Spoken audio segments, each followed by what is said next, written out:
Tragédia na Índia. Avião com 242 pessoas a bordo cai minutos após decolagem. E você vai ver ainda. Governo publica mudanças sobre IOF. E ainda, Supremo Tribunal Federal vota a favor de responsabilizar redes sociais por conteúdo ilegal de usuários. Essas e outras notícias você confere agora no Redação Hit. Quinta-feira, dia 12 de junho de 2025. Bom dia para você que decidiu ficar bem informado. Agora são 11 horas e 30 minutos pelo horário de Brasília. Seja muito bem-vindo ao Redação Hit, edição manhã. Nós chegamos ao vivo com as principais notícias. Os 6 ministros do Supremo Tribunal Federal já se posicionaram a favor de uma maior responsabilização das empresas de tecnologia sobre os conteúdos publicados pelos usuários. Apenas o ministro André Mendonça votou contra a constitucionalidade de um artigo do chamado Marco Civil da Internet, em vigor desde 2014.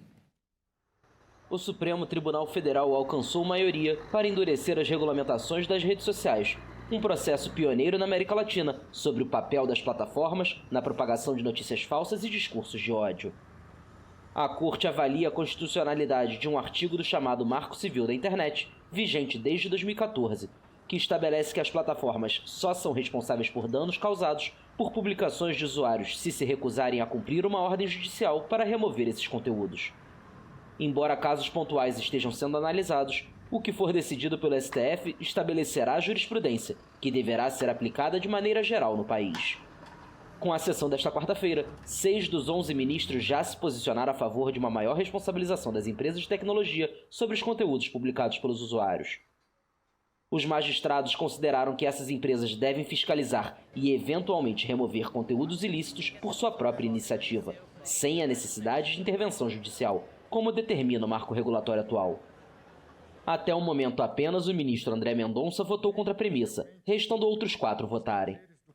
O Brasil ganhou protagonismo mundial em relação à responsabilidade das plataformas digitais em 2024, quando o ministro da STF, Alexandre de Moraes, ordenou o bloqueio do X em todo o país, após a rede social se recusar a cumprir ordens judiciais relacionadas ao combate à desinformação.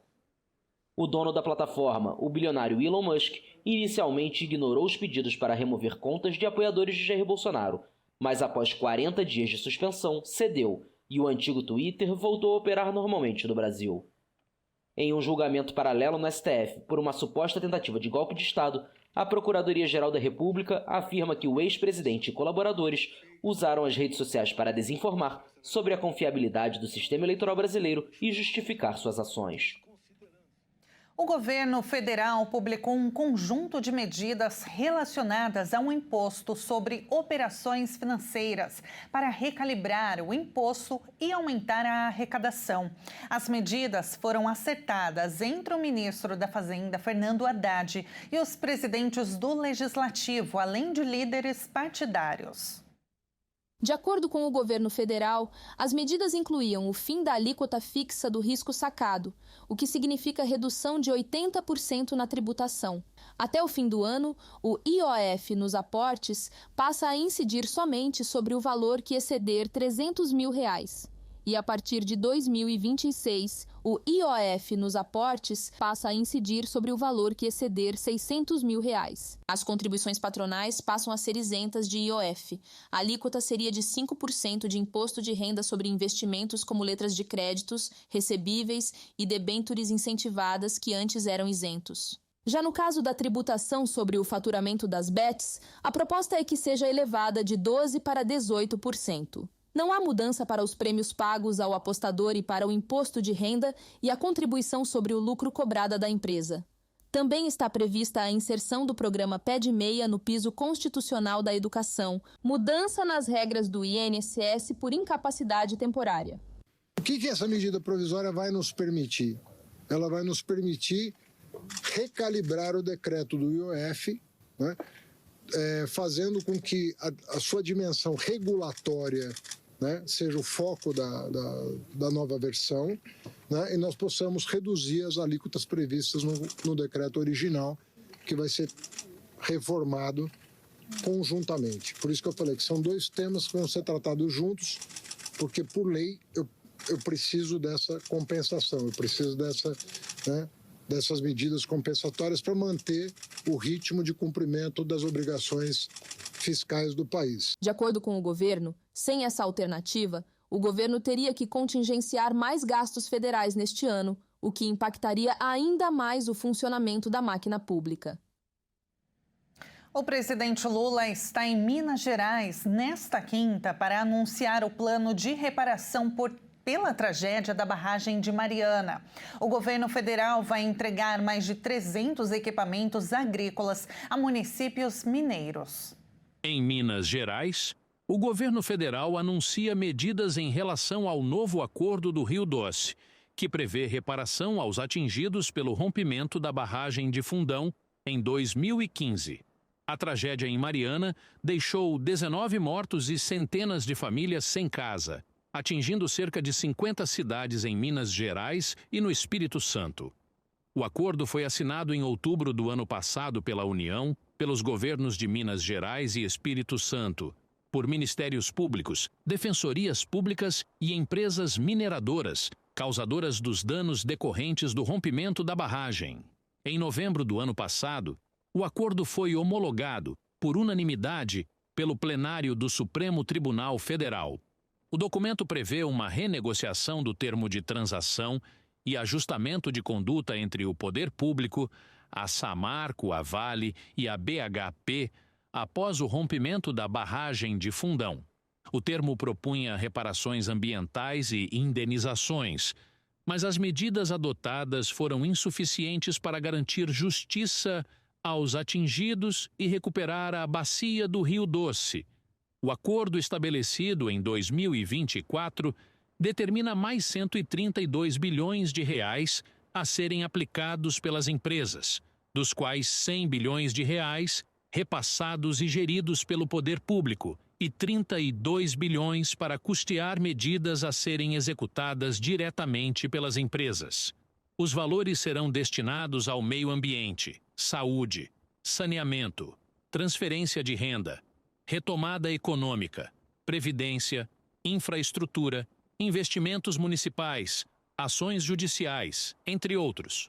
O governo ainda entrega mais de 300 equipamentos agrícolas por meio do Programa Nacional de Modernização e Apoio à Produção Agrícola, para impulsionar e modernizar a produção agropecuária por meio de incentivo à mecanização agrícola.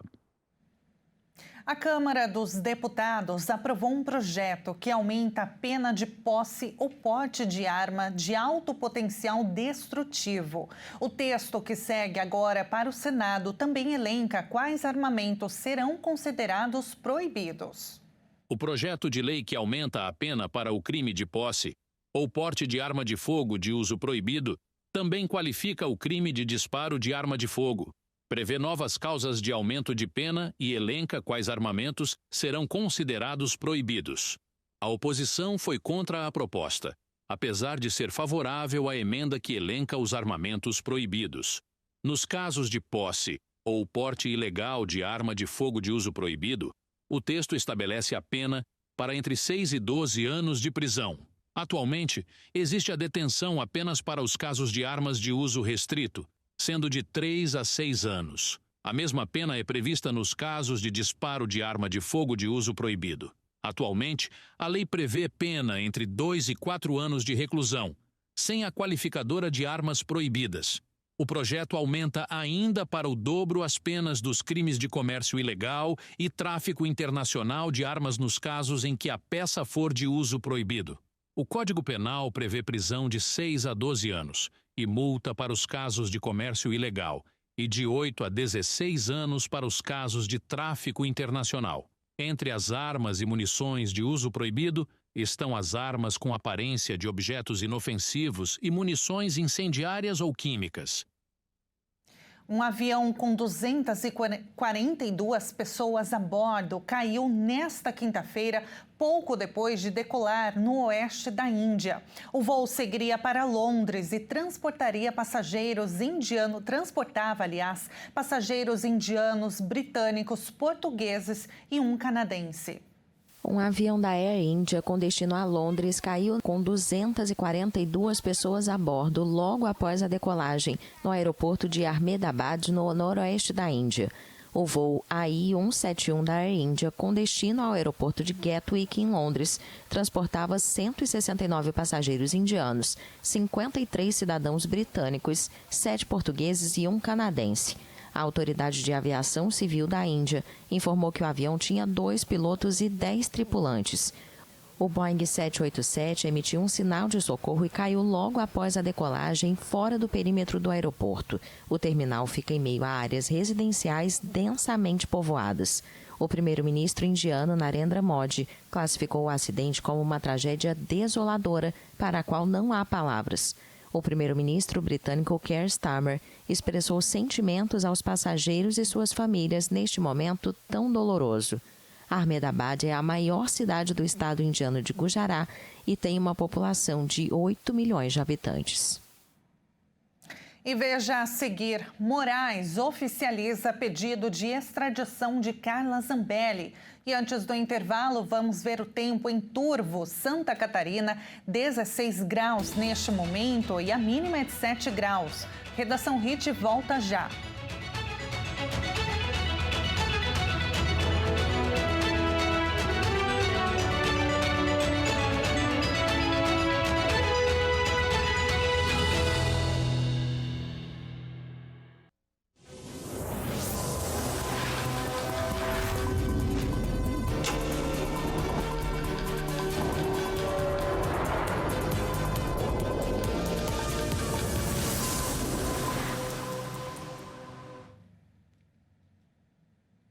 E nós estamos de volta com o Redação HIT agora pelo horário de Brasília, 11 horas e 44 minutos. O ministro Alexandre de Moraes, do Supremo Tribunal Federal, enviou o pedido de extradição da deputada Carla Zambelli ao governo federal. O documento foi enviado ao ministro da Justiça e Segurança Pública, Ricardo Lewandowski. O documento que solicita a extradição de Carla Zambelli contém a cópia da decisão que condenou a parlamentar, os artigos do Código Penal que fundamentaram a condenação e um resumo para que o governo brasileiro possa enviar o pedido à Itália. Na semana passada, Moraes determinou a prisão da deputada, que fugiu para a Itália para evitar o cumprimento da condenação a 10 anos de prisão pela invasão ao sistema eletrônico do Conselho Nacional de Justiça em 2023. Moraes também indicou as garantias que o Brasil vai dar para Carla Zambelli se a Itália autorizar a extradição. O ministro se comprometeu a não submeter Zambelli à prisão ou processo por fato anterior ao pedido de extradição, não impor pena perpétua, não agravar a pena por motivos políticos e não submeter a parlamentar à tortura ou a tratamentos desumanos ou degradantes. No sábado, Moraes determinou a execução imediata da condenação da deputada Carla Zambelli. A decisão foi tomada após a primeira turma da Corte negar, por unanimidade, recurso apresentado pela defesa da parlamentar para anular a condenação. O hacker Walter Delgatti também foi condenado a 8 anos e 3 meses de prisão no mesmo processo. Segundo as investigações, a invasão eletrônica foi executada por Delgatti e aconteceu a mando de Zambelli. O parlamento de Israel rejeitou nesta quinta-feira um projeto de lei apresentado pela oposição para dissolver, o corpo legislativo, o que levaria a eleições antecipadas. O resultado é considerado uma vitória para Benjamin Netanyahu. O parlamento israelense rejeitou, por estreita maioria, um projeto de lei apresentado pela oposição para dissolver o corpo legislativo, o que levaria a eleições antecipadas. Votaram contra o texto 61 dos 120 deputados do Knesset e 53 votaram a favor, em uma leitura preliminar. A oposição apresentou o projeto quando a maioria se mostrava desunida sobre a polêmica envolvendo o alistamento militar de judeus ultra-ortodoxos e esperavam derrotar o governo, atraindo os partidos ultra-ortodoxos aliados do primeiro-ministro Benjamin Netanyahu. Durante décadas, os ultra-ortodoxos se beneficiaram de uma isenção do serviço militar, um privilégio cada vez mais criticado na sociedade israelense, em plena guerra com o movimento islamista palestino Hamas na faixa de Gaza. Netanyahu tem que enfrentar uma parte de seu partido, o direitista Likud, que impulsiona uma lei destinada a alistar mais ultra-ortodoxos e a endurecer as sanções contra os que não cumprirem. Após esse fracasso, a oposição terá que esperar mais 6 meses antes de tentar dissolver o Knesset novamente. A ex-presidente da Argentina, Cristina Kirchner, pediu para cumprir a sua pena de 6 anos de prisão em casa, em seu apartamento, enquanto a sua defesa denunciou perseguição política ao Tribunal Penal Internacional em Haia.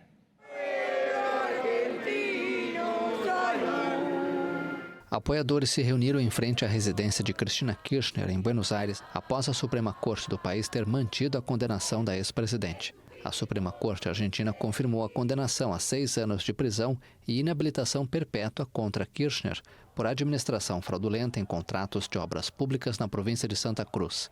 Foi dado um prazo de 5 dias úteis para que ela se entregue ao Tribunal Federal.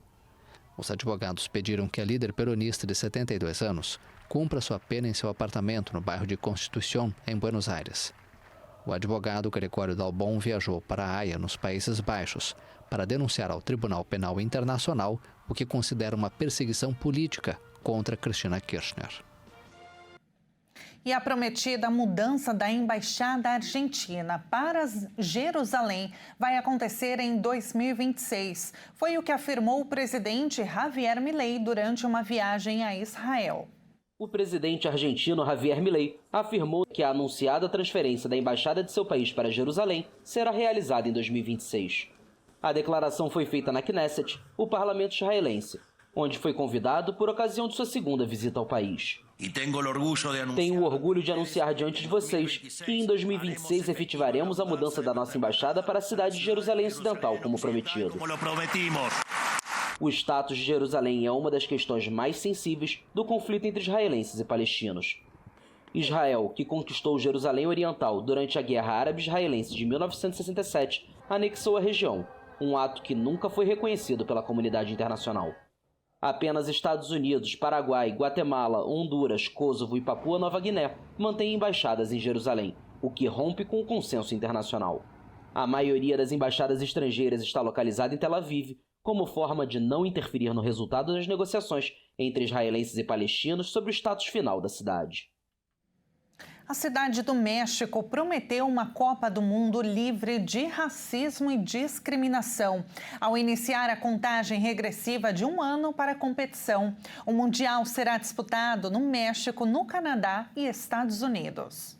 A prefeita da cidade do México, Clara Brugada, prometeu uma Copa do Mundo livre de racismo e discriminação ao iniciar a contagem regressiva de 1 ano antes da partida de abertura da Copa do Mundo de 2026.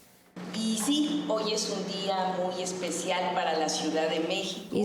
é um dia muito especial para a cidade do México. Estamos a exatos 365 dias de abrir nossas portas para o mundo inteiro, de receber em casa a maior festa do mundo.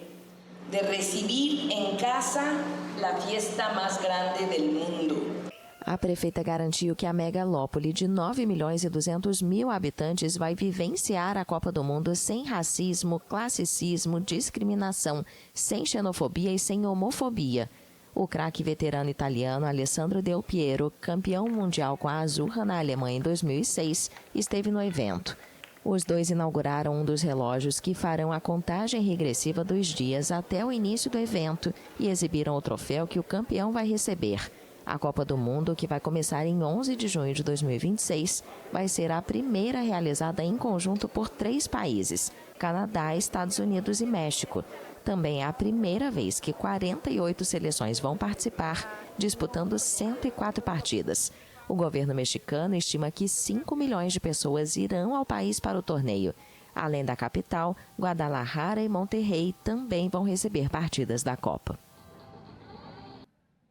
E no Redação Hit de hoje, nós vamos conhecer um pouco de Belém, do Pará, que será palco da COP30, marcada para novembro. Localizada no norte do país, a capital Belém do Pará é composta por 39 ilhas que representam 65% do território da cidade. O local foi escolhido como sede da Conferência do Clima da ONU, a COP30, marcando seu protagonismo para o debate ambiental.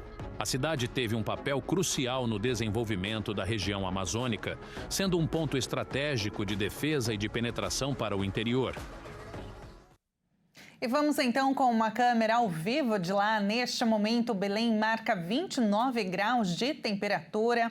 A arquitetura da cidade ela foi influenciada pelo arquiteto italiano Antônio José Landi, que introduziu o estilo neoclássico na região. Já a cultura é marcada por influências indígenas, com pratos típicos como o pato no tucupi e o tacacá. Na gastronomia, o açaí é consumido em Belém, viu? E ele é único, é apreciado com farinha, peixe frito, camarão ou carne seca. Mas também se espalhou por todo o Brasil, né? Virou uma sobremesa favorita aí dos brasileiros. E assim a gente encerra esta edição com o céu nublado em Belém. Muito obrigada pela sua companhia. Uma excelente quinta-feira para você. A gente se encontra novamente amanhã às 11h30 em ponto ao vivo. Espero por você. Até!